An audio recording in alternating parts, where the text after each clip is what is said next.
Hello guys. Tinapay galing sa Pilipinas guys. Oh. Pusong Pinoy. Namimiss ko kumain ng tinapay galing sa Pilipinas guys. Iba yung lasa yung tinapay dito. Ito. May kasamang kape. Thank you Lord sa blessing na ito, Panginoon. Ngayong ipinagkaloob, O God. In Jesus' name, Amen.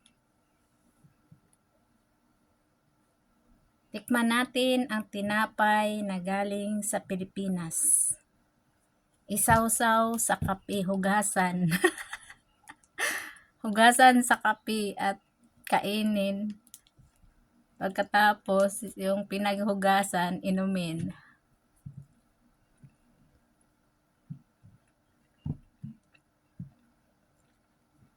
Siksik na siksik talaga guys. Oh.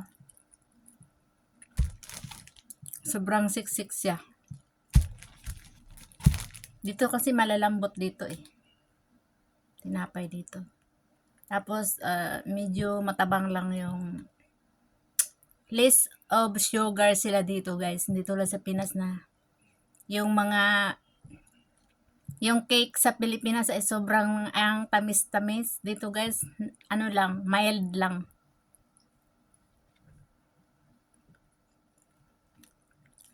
Ayaw na mostly ang mga insect guys, ayaw nila sobrang matamis. Yung iba, siguro mayroon din gusto matamis, pero mostly maingat sila sa kanilang kalusugan, maingat. Bihira lang ang insect na mataba guys. Kasi less of ano din sila, rice.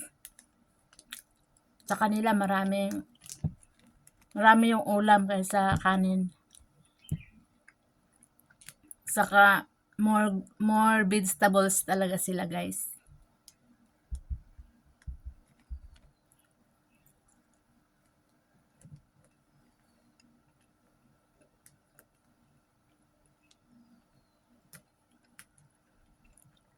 Pag nandito tayo sa ibang bansa, mamimiss natin yung mga pagkain sa Pilipinas.